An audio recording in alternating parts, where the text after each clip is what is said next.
Hey y'all, so this is a quick video. I didn't even think I would be able to put up a video, but I wanted to continue to elaborate on the whole thing about, I gotta put my lipstick on, but the whole thing about, we were talking about yesterday, the video I left about why a lot of people left the black salons. And not to say, I do want to correct that not a lot of, we have some great salons still available, a lot of salons, but at the same time, we can't ignore the fact that a lot of salons, a lot of hairstylists lost business because of the bad practices that they were doing. But I did want to elaborate on something that the young lady said in the video. She talked about the wigs. And whereas I definitely agree with that, because I a lot of times I talk about the hairstylist, but it's not just the hairstylist. I'm sorry, y'all. I'm in a parking garage. Get ready.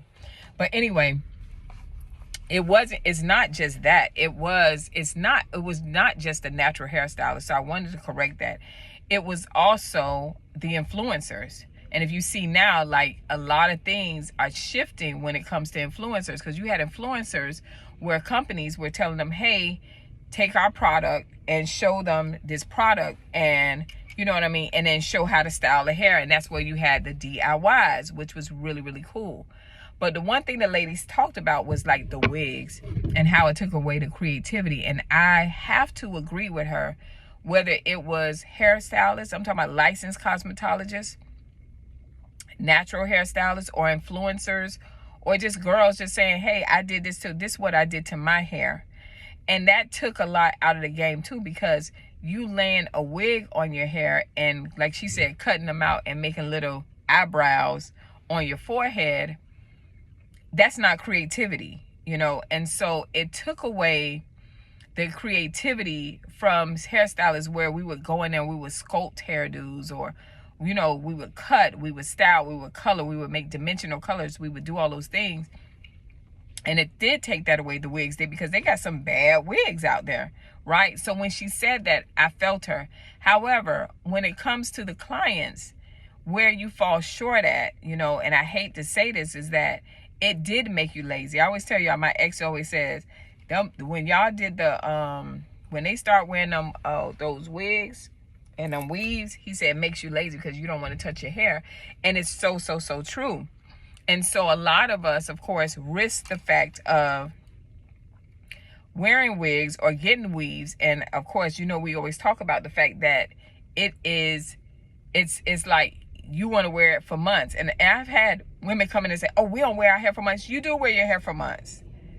You know what I mean? And you're not a hairstylist. And if you are a hairstylist and you do have clients, stop lying, because that is the culture. We are looking for something that will be fast and that will last. Fast and last. I might do a video on that.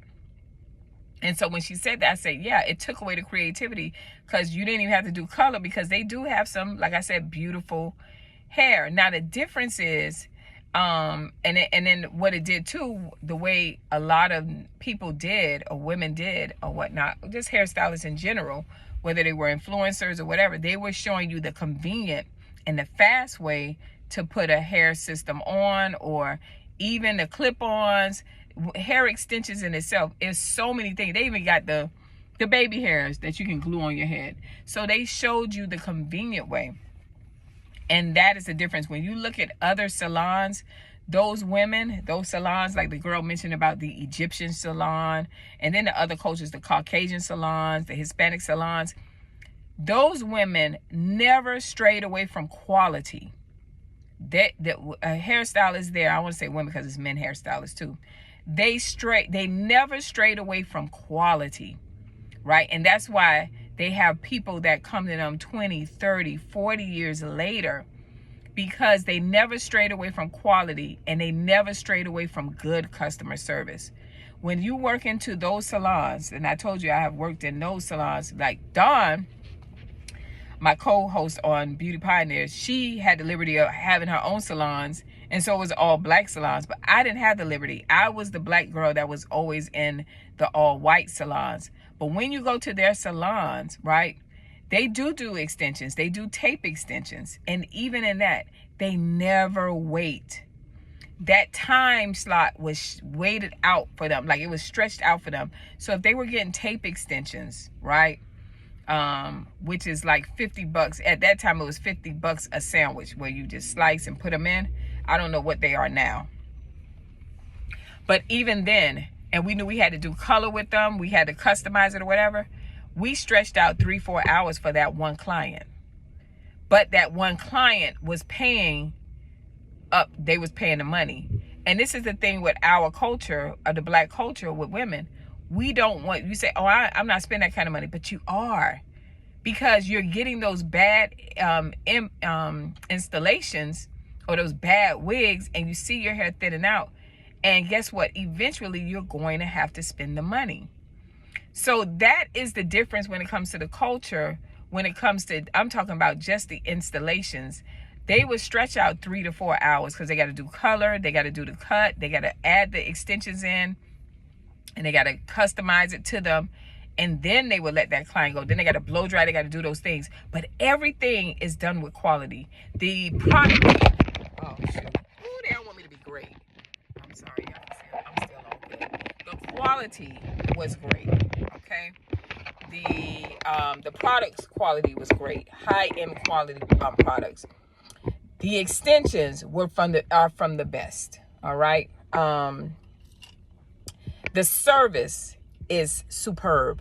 We only touched that person's head at that time. That is the difference when it comes to the salon Black culture. And I just wanted to tap into it and talk about it, because I guess I'm just like, going on what people are saying. Like, we can't blame everybody.